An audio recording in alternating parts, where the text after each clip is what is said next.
The confidence I had in myself went through the roof when I told myself the truth. Your confidence comes from a place that's internal. It comes from a place that cannot be sourced anywhere from but inside of yourself. It's based on what you think of yourself. But in order for you to build up any base of confidence, you got to be honest with yourself. You can't build confidence on a lie. And a lot of us are lying to ourselves. We're portraying something that we're not. We're trying to be something that we're not. We're not honest about our shortcomings. We're not honest about our flaws. We don't want to be honest with who we are. And so you're always going to be insecure because you know you're portraying something that you're not. You know in the back of your mind is something that you are not addressing about who you are, that you don't want to look at. You don't want to take it on. But it is preventing you from building a base of confidence and belief in yourself. Until I was fully honest with myself. I mean, like, yeah, JD, you good here. But why you not honest with you?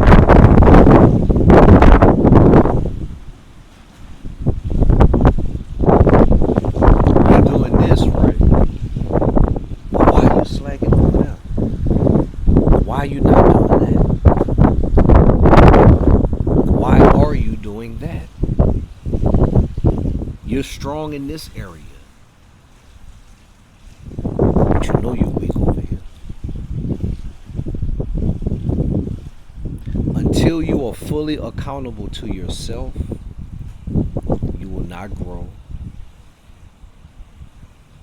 You will not become anything beyond what your current capacity can handle. Because you're lying to yourself.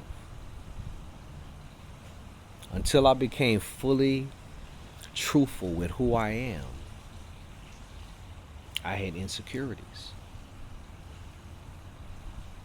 But see, once you embrace everything about who you are, everything, the good, the bad, the ugly, the stuff that you don't even want to tell anybody, it gives you a base of confidence because now you know nobody else can change it.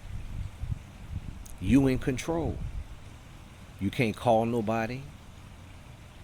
You can't ask nobody. God has already given you everything it takes. Once you are fully honest with yourself about everything that you are, then you realize you have the power to change it. And that power is the source of your confidence. Because now you don't have to ask for permission. If you don't like something, you have the power to change it. You don't have to ask anybody. You don't have a boss anymore. Once you are fully honest with yourself, now you can become who you're supposed to be. Because now you know the good and the bad. Can't nobody tell you what you don't know. You walk with all of it.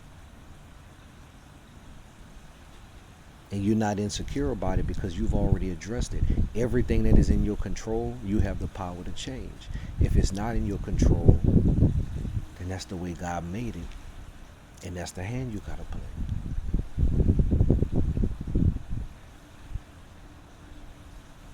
But that's where you find your peace. You have to be honest with yourself. You want to talk about being a man. Before any of the stuff that people talk about, you have to be a protector. You have to be a provider. All of those are characteristics of a man. But in order for you to become a man, you have to be self-accountable. You have to be fully accountable to yourself. There's nobody else that you can call, that you can reach out to, that can change your circumstances better than you can. You are fully accountable. I tell my kids sometimes, even if it's not your fault, it's your responsibility. Once you become fully accountable to yourself, everything that happens within your life becomes your responsibility, even if it's not your fault. You know how many problems I fix every day that's not my fault? But it is my responsibility based on where I've positioned myself in life. And so as you're becoming a man, you have to ask yourself the question, are you fully accountable for all of your actions? Are you fully accountable for the way that you live in? Are you fully accountable for the mistakes that you've made? Or are you blaming somebody else? Is it somebody else's fault? Because if the first time I talk to you about what's going on in your life and it's everybody else's fault, I know you don't get it. Because a man is accountable to himself. And even if it's not your fault, it is your responsibility. That is the first step in becoming a man. Assuming responsibility for everything around your life. You cannot control how you grew up. You cannot control your family. You cannot control your circumstances up until you became 18 years old. But if you're in a position now where you control your daily actions and nobody can tell you what to do, then you need to be responsible for your life.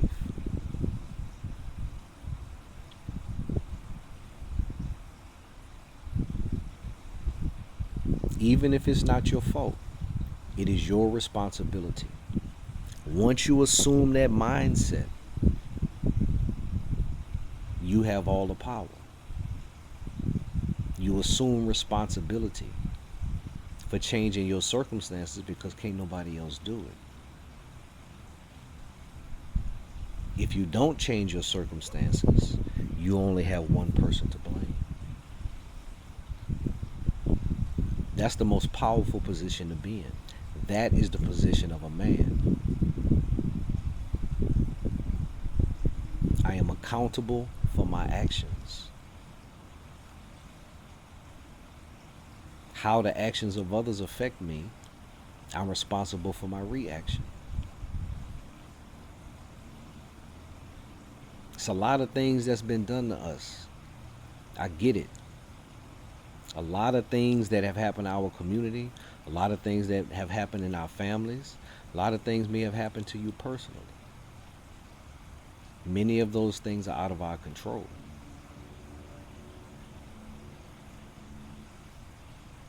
But if you're going to move forward, you have to understand, even if it's not your fault, it's your responsibility. The person that hurt you cannot heal you. The person that is responsible for your pain, they don't have any power in healing the pain. They don't. They can't do it. The person that's responsible for hurting you, heartbreak, a family member, somebody did something to you, somebody tried to mess over you. The moment they take that action, they have no power in healing the pain that they cause. The same way as if I cut you with a knife, the moment that knife pierces your skin, it is powerless in healing the wound. The wound heals on its own. The skin regenerates. The blood replenishes itself. It forms a protective shield, and the wound heals on its own from within.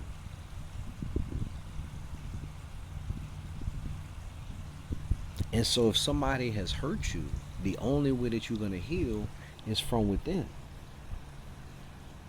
There's nothing they can do about it. No amount of apologies. It cannot be taken back. You heal from within.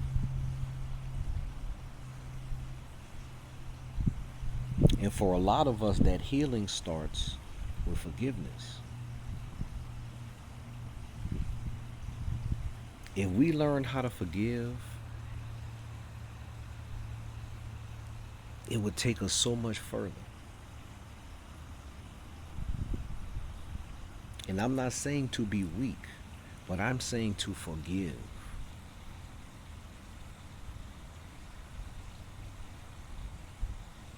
Because most of us are harboring pain and hurt and resentment and anger and hostility and jealousy towards people who've done us something, and it's only affecting us.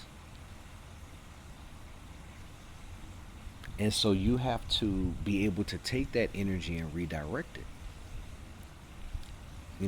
Fire is a powerful thing.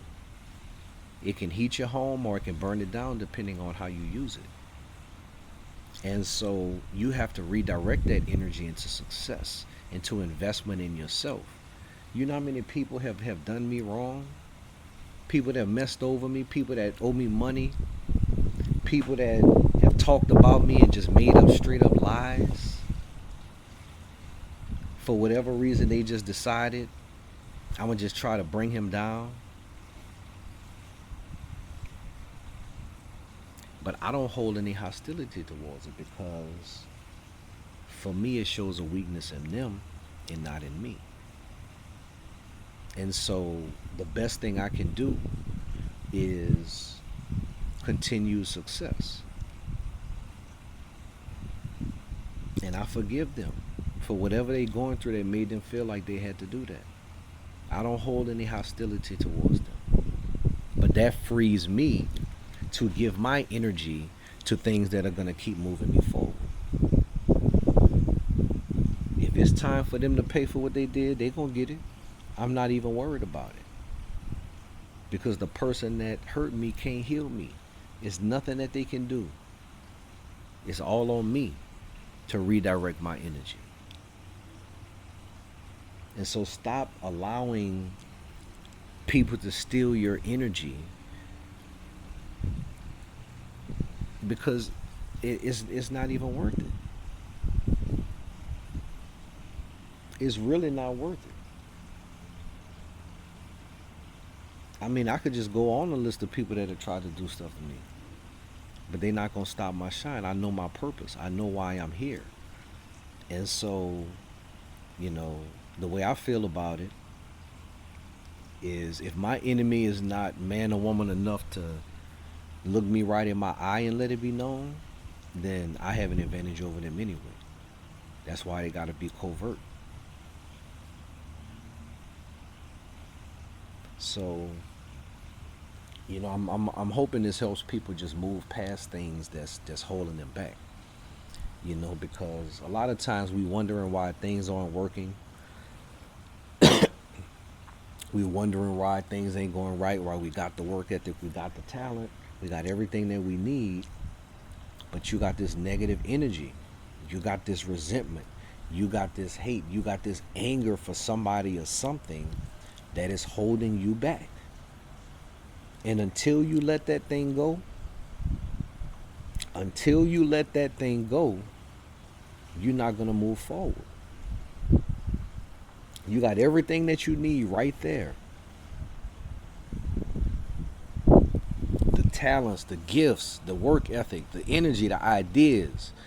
But you are harboring resentment towards somebody or something, and that negative energy is holding you back. You're going to have to forgive. You're going to have to let that thing go. You're going to have to forget about it. That's the energy that you need to get you to the next level, and you using it for negative reasons. You got to let it go.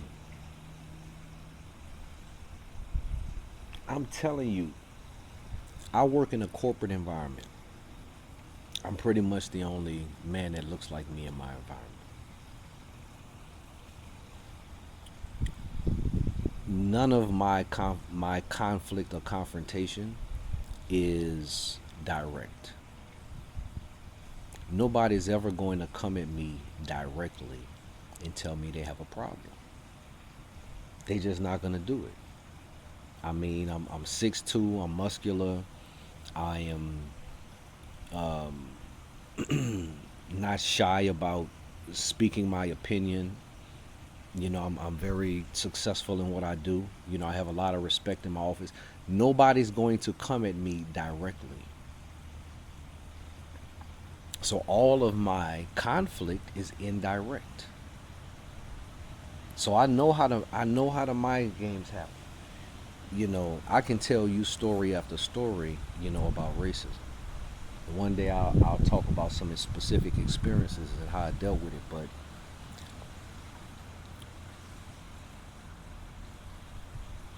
I know who my enemies are without them ever having to show their face.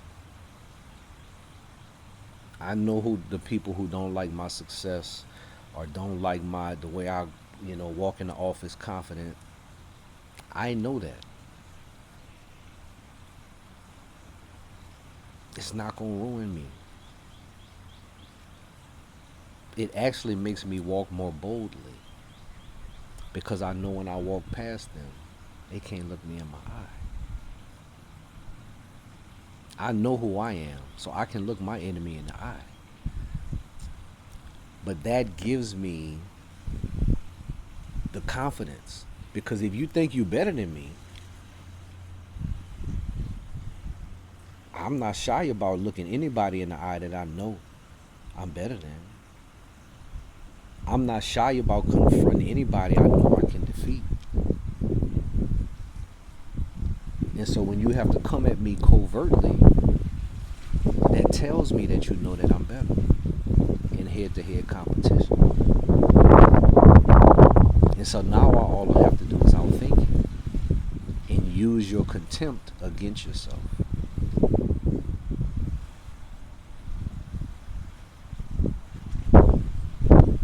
But I deal with these things all the time. And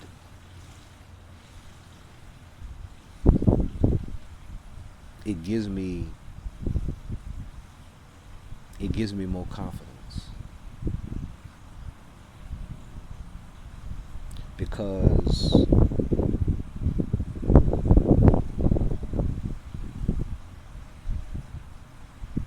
if I know that I'm better than you, there's no reason for me to cheat the game or rape the system. If I know I'm better than you, then I'm gonna just be better than you. There's no reason for me to talk about you. I'm better than you. Why? Why do I have to manipulate the rules and worry about how the game is played? I am better than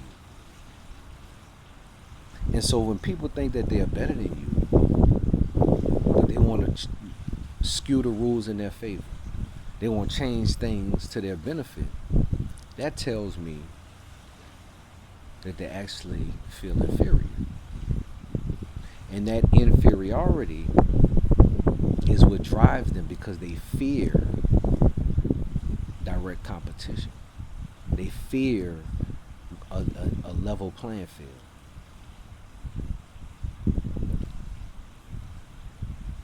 So, at the end of the day, you are the wealth. Once you are honest with yourself, you recognize that you are the wealth. You are the source of the execution. You the one that make it all happen. Nobody can take that from you. You are the wealth.